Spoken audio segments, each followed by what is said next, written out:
Dans tous les cas, nous avons naturellement tendance, je veux dire au Japon, à penser que, quelle que soit l'issue, nous devons renforcer nos propres capacités de défense ainsi que notre dissuasion. En même temps, nous avons des raisons assez nationalistes pour lesquelles nous pensons qu'il est nécessaire d'avoir des technologies beaucoup plus avancées, comme en Allemagne, je suppose. À bien des égards, les États-Unis ne sont pas seulement notre partenaire, mais aussi un concurrent dans le développement de nos propres technologies. Nous devons donc poursuivre les deux voies.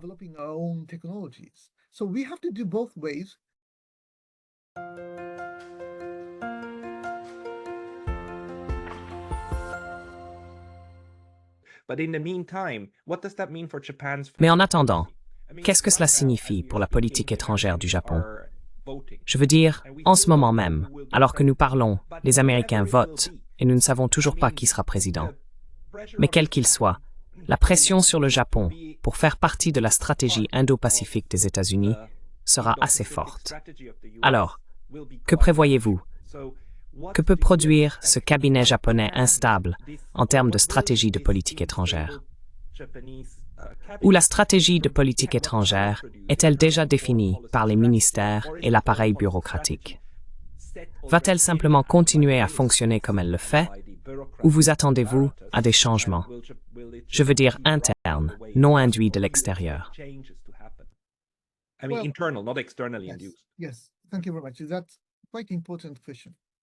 Oui, merci beaucoup. C'est une question assez importante. Premièrement, ces dernières années, lorsque j'assiste à des conférences à l'étranger, on me dit souvent que le Japon a été un stabilisateur assez important parmi les démocraties libérales, comme les États-Unis, le Canada et la France, surtout après la défaite aux élections générales en juillet, ainsi que l'Allemagne. Le chancelier Scholz a fait face à de nombreux problèmes, tant à l'intérieur qu'à l'extérieur. Ainsi, parmi les États membres du G7, de nombreuses démocraties libérales rencontrent des difficultés à gouverner leur propre peuple, comme la bipolarité.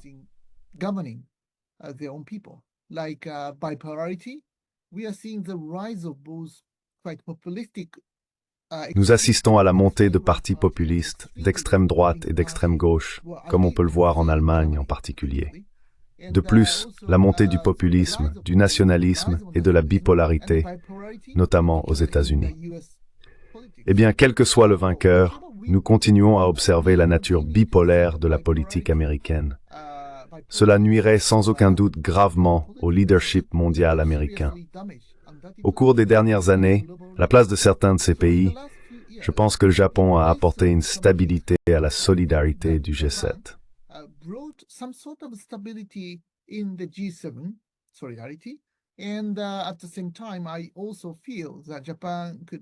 Et en même temps, je pense aussi que le Japon pourrait apporter une sorte de sagesse pour créer une voie à suivre dans la politique internationale actuelle, assez turbulente. Donc, je pense que le déclin de la stabilité ou la fin de la stabilité dans la politique japonaise aura une énorme répercussion sur l'avenir des démocraties libérales ou du G7. L'année prochaine, le sommet du G7 se tiendra au Canada et il est fort probable que bien, nous ne savons pas encore si Donald Trump peut gagner l'élection présidentielle. Mais quel que soit le vainqueur, il est fort probable que la Chambre haute et la Chambre basse seront plus ou moins occupées par de nombreux membres MAGA, je veux dire les membres trumpiens de la Chambre.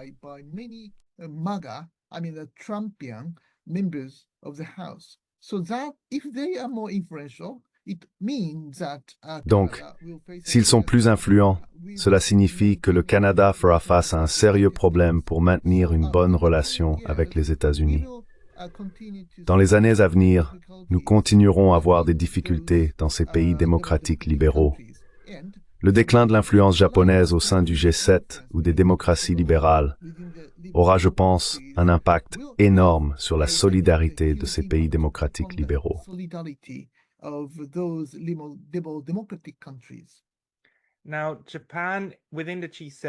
Actuellement, le Japon, au sein du G7, est le seul membre non européen et non nord-américain. En même temps, il y a 2 semaines, nous avons eu le 16e sommet des BRICS, qui était en fait assez important.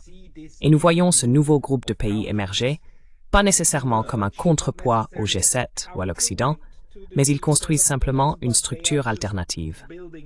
À votre connaissance, y a-t-il un intérêt dans le processus politique japonais, parmi certains acteurs, pour commencer également à travailler avec les BRICS à quelque niveau que ce soit, ou simplement les approcher? Ou est-ce quelque chose qui est actuellement impensable pour le Japon?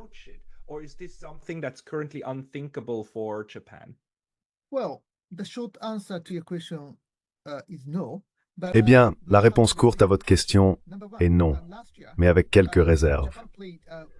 Premièrement, l'année dernière, le Japon a joué un rôle clé en faisant le lien entre le G7 et le G20. L'Inde a présidé le sommet du G20 à Delhi. L'Inde étend son influence au sein des pays dits du Sud global. Bien sûr, l'Inde est membre des BRICS, ainsi que de l'Organisation de coopération de Shanghai, du Conseil, etc. De cette manière, l'Inde est influente. Et le Japon entretient de bonnes relations avec l'Inde. Mais l'écart entre le G7 et le G20 se creuse, avec des pays comme l'Inde, le Brésil, l'Afrique du Sud, etc., qui sont plus critiques envers les États-Unis et certains autres pays européens également. Ils présentent une identité internationale assez différente vis-à-vis des États-Unis ou des démocraties libérales.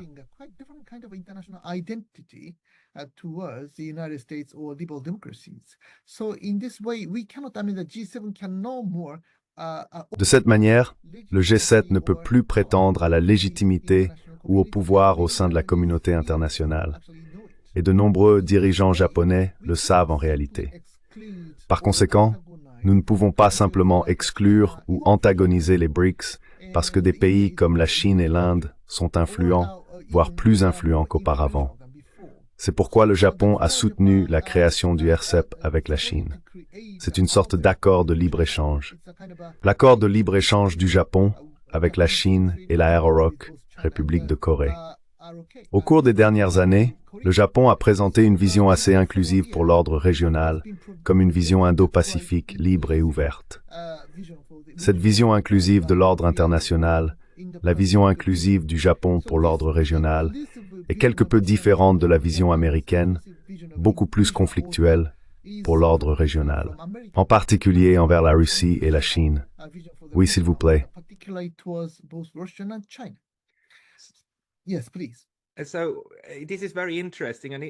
C'est donc très intéressant. Et je pense que c'est une nuance très importante qui est souvent perdue dans de nombreuses discussions, car souvent le Japon est considéré comme l'Allemagne de l'Est, et il est simplement attaché aux États-Unis. Bien que, oui, le Japon soit un partenaire de sécurité des États-Unis et un allié fort, avec des bases partout, donc en termes de sécurité vraiment marié aux États-Unis, en même temps, politiquement, le Japon ne suit pas toujours tout ce que font les États-Unis. Le Japon a souvent des politiques qui, de l'extérieur, semblent complètement compatibles avec la stratégie américaine. Mais en interne, il fait quelque chose de légèrement différent. Pensez-vous donc que, politiquement parlant, la pression sur le Japon va maintenant conduire à quelque chose comme devoir agir un peu plus neutre dans la manière dont le Japon aborde ses différents partenaires? Parce que, également, on s'attend à ce que les États-Unis exercent plus de pression sur le Japon, ce qui est historiquement quelque chose que le Japon n'apprécie pas beaucoup quand cela se produit, surtout dans le cas où Donald Trump gagne. Quelles sont vos attentes en termes de positionnement international du Japon?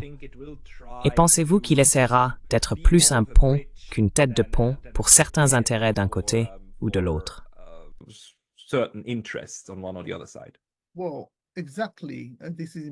Eh bien, exactement. C'est une question importante et elle se rapporte, je suppose, à votre propre sujet de recherche, je veux dire la neutralité, parce qu'il y a plusieurs concepts similaires liés à cela, comme la neutralité, le non-alignement et l'autonomie stratégique. La stratégie de sécurité économique japonaise a été basée sur le concept d'autonomie stratégique. Ainsi, de cette manière, une politique de sécurité économique japonaise devrait être légèrement différente de l'approche américaine en créant une sorte d'espace pour l'autonomie stratégique. Comme le RCEP, le Japon a créé, comme je l'ai mentionné, une zone de libre-échange avec la Chine. Bien sûr, c'est un accord de zone de libre-échange assez limité, Mais d'un autre côté, en même temps, le Japon a créé le CPTPP, une zone de libre-échange dans la région Indo-Pacifique sans les États-Unis.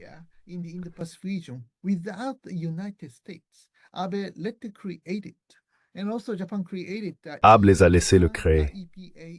Et aussi le Japon a créé l'AE-Japon-UWER, accord de partenariat économique. Bien sûr sans les États-Unis, naturellement. Ainsi, le Japon a créé de nombreux accords de libre-échange sans les États-Unis parce que les États-Unis ont présenté une politique commerciale assez unilatéraliste. Et nous continuons à voir cela, surtout si Donald Trump gagne. Ainsi, de cette manière, le Japon n'a pas de forte incitation à suivre de telles pratiques commerciales américaines, s'éloignant légèrement de cette position américaine tout en maintenant une bonne relation commerciale. Ainsi, de cette manière, je dirais que la politique étrangère japonaise est bien plus différente de la politique étrangère des États-Unis, même si nous avons tendance à penser que le Japon suit simplement la voie américaine.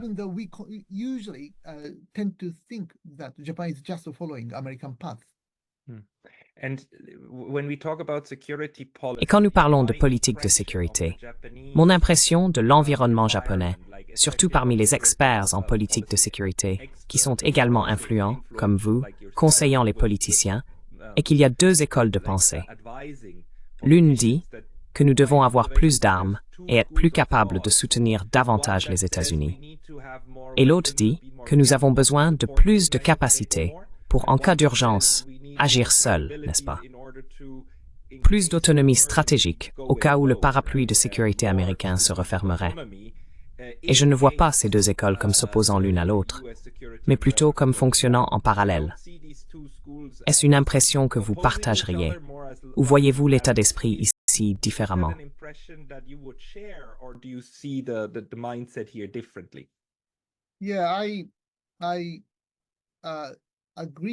Oui, je suis d'accord avec votre évaluation. Et en même temps, en plus de voir une sorte d'approche parallèle des deux écoles, les écoles sont parfois mélangées entre elles.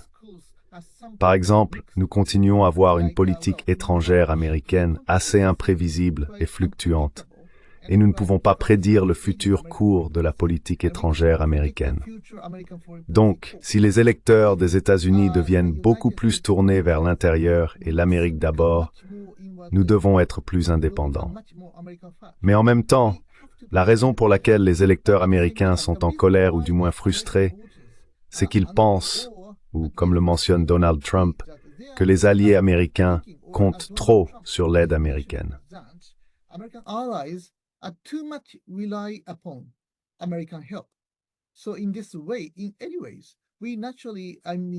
De cette manière, nous avons naturellement tendance, je veux dire, au Japon, à penser que dans tous les cas, quel que soit le gagnant, nous devons renforcer nos propres capacités de défense et aussi notre dissuasion. Et en même temps, nous avons des raisons assez nationalistes pour lesquelles nous pensons que nous devons avoir des technologies beaucoup plus fortes et avancées, comme en Allemagne, je suppose.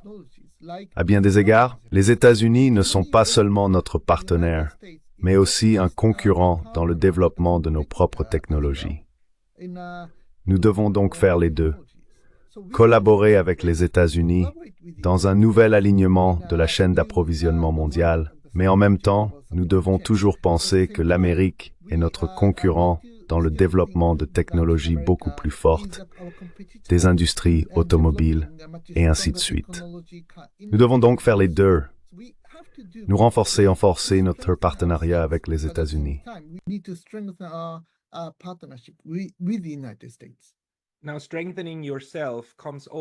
Renforcer ses capacités comporte toujours le risque que cela soit perçu de l'extérieur comme un acte agressif, n'est-ce pas? Surtout par des pays qui pourraient avoir des souvenirs historiques comme la Chine, qui pourraient dire « Oh, le Japon se prépare ». Et cela crée un dilemme de sécurité. Mais M. Ishiba est un personnage intéressant, car il a dit d'une part que nous avons besoin de plus de capacités de défense. D'autre part, nous devons également continuer, quel est le mot déjà, la partie stratégique, par la construction de la confiance. La construction de la confiance. Mesure renforcement de la confiance. des mesures de confiance avec la Chine. Pensez-vous donc que le Japon essaiera de tendre la main à la Chine et également à d'autres adversaires des États-Unis afin de signaler que le Japon est ouvert au dialogue sur la sécurité et cherche à instaurer la confiance et la compréhension? Parce que, je veux dire, l'année dernière, le Japon a effectivement ouvert une ligne directe de ministère à ministère de la Défense avec la Chine, n'est-ce pas? Eh bien, vous avez raison, mais bon.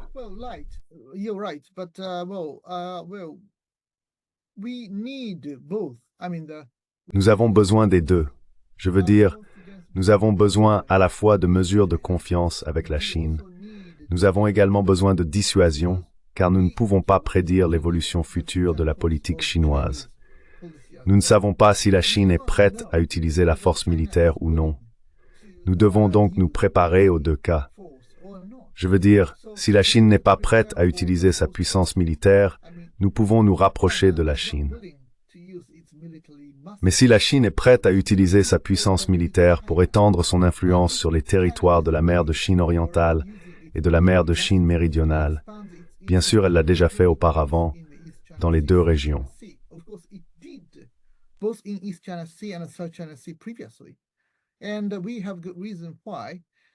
Et nous avons de bonnes raisons de croire que la Chine est prête à utiliser sa puissance militaire pour étendre son influence sur les territoires de la région.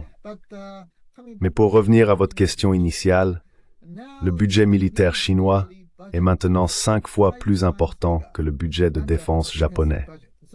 Ainsi, le budget du Japon ne représente que 20% du budget de défense de la Chine. Lorsque nous avons combattu avec les États-Unis en 1941, nous avions 70% de la puissance militaire des États-Unis. Nous sommes donc beaucoup plus faibles par rapport à la Chine que nous ne l'étions par rapport aux États-Unis en 1941. Selon plusieurs simulations militaires, l'armée populaire de libération chinoise peut vaincre les forces d'autodéfense japonaises en 3 ou 4 jours.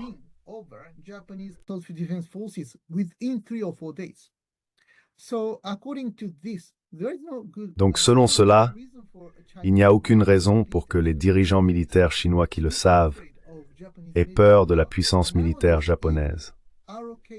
De nos jours, même le budget militaire de la Corée du Sud est plus important que celui du Japon. Ils sont donc confiants. Je veux dire, le gouvernement sud-coréen est beaucoup plus confiant en ce qui concerne sa puissance militaire par rapport au Japon. Donc d'une certaine manière, je ne pense pas que, ok, bien sûr, il existe encore des discours selon lesquels ils ont des raisons de s'inquiéter de l'avenir du Japon. Mais s'ils sont rationnels et pragmatiques, la Chine et la Corée du Sud peuvent être beaucoup plus arrogantes envers le Japon, ayant une puissance militaire plus forte, de différentes manières, je veux dire, à la fois en Chine et en Corée.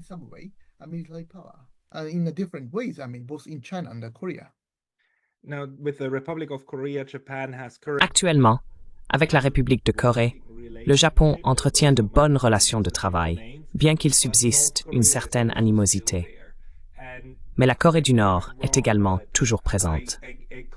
Et corrigez-moi si je me trompe, mais j'ai constamment l'impression que le Japon a en fait plus peur de la Corée du Nord que de la Chine, simplement parce que la Corée du Nord semble si imprévisible et utilise un langage si fortement hostile, ce que la Chine n'utilise pas réellement. Quelle est la perception de la menace ou la perception de la vulnérabilité? Est-elle plus élevée de la part de la Chine ou plus élevée de la part de la Corée du Nord?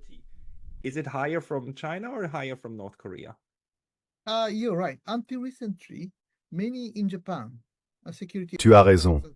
Jusqu'à récemment, beaucoup de gens au Japon, y compris des experts en sécurité et des praticiens, s'inquiétaient sérieusement d'une éventuelle crise à Taïwan. Mais maintenant, nous avons commencé à penser qu'une crise nord-coréenne pourrait survenir avant une crise à Taïwan. Premièrement, la Russie soutient désormais les provocations nord-coréennes sur le plan technologique, financier et politique. Il y a 10 ans, la Russie s'était jointe aux sanctions du Conseil de sécurité des Nations Unies contre la Corée du Nord. Donc la Russie était de notre côté pour sanctionner la Corée du Nord. Mais à la fin du mois d'avril, le gouvernement russe a décidé de dissoudre le comité de sanctions du Conseil de sécurité des Nations Unies envers la Corée du Nord. Ainsi, la Corée du Nord est maintenant plus libre de mener des provocations ou même des actions militaires. Et il est tout à fait probable que la Russie ne soutiendrait pas réellement ces sanctions contre la Corée du Nord. Donc la Russie opposerait son veto à ces sanctions contre la Corée du Nord.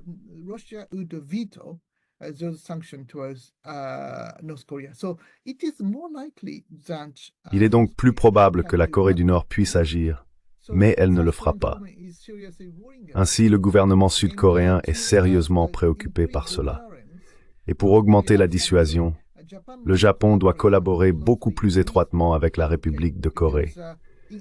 Parce qu'en ROK, essentiellement, les forces américaines sont principalement l'armée américaine. Et au Japon, les forces américaines sont principalement la marine, l'armée de l'air et les marines. Cela signifie que si les États-Unis doivent répondre rapidement et efficacement à ces éventuelles contingences, soit à Taïwan, soit en Corée du Nord, les forces américaines au Japon doivent collaborer étroitement avec les forces américaines en Corée. C'est pourquoi les États-Unis doivent naturellement faire pression sur les gouvernements japonais et coréens pour qu'ils collaborent étroitement si les contingences se rapprochent beaucoup de nous. C'est pourquoi je pense que maintenant, le gouvernement japonais et le gouvernement coréen sont prêts à collaborer plus étroitement, même dans les domaines de la politique de sécurité.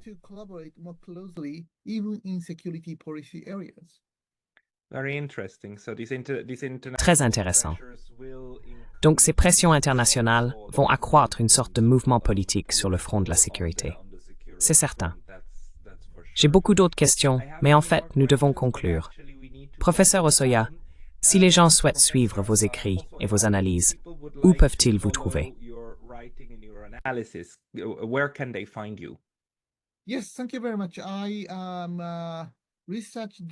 Oui, merci beaucoup. Je suis directeur de recherche au think tank API, Asia Pacific Initiative, qui possède également une branche de sécurité économique et géoéconomique appelée l'Institut pour la géoéconomie. Tant l'API Think Tank que l'IOG ont de nombreux commentaires et vidéos YouTube en anglais. Ils peuvent donc voir de nombreuses analyses et discussions concernant la politique japonaise et les relations internationales actuelles, principalement axées sur la sécurité économique et l'économie. C'est donc une chose. De plus, je suis directeur au Centre de stratégie de l'Université Keio, qui propose également de nombreuses vidéos YouTube, ainsi que des commentaires à la fois en anglais et en japonais. Donc si vous êtes intéressé par ces sujets, veuillez consulter notre site web, tant l'API, l'IOG, que le Centre de stratégie de Keio.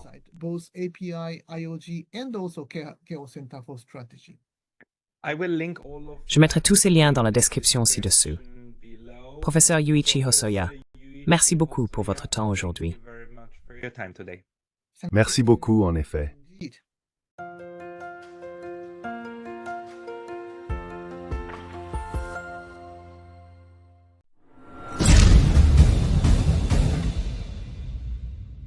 Si vous appréciez Lasny Traduction, veuillez envisager de nous soutenir sur Patreon. Le lien est dans la description. Merci beaucoup.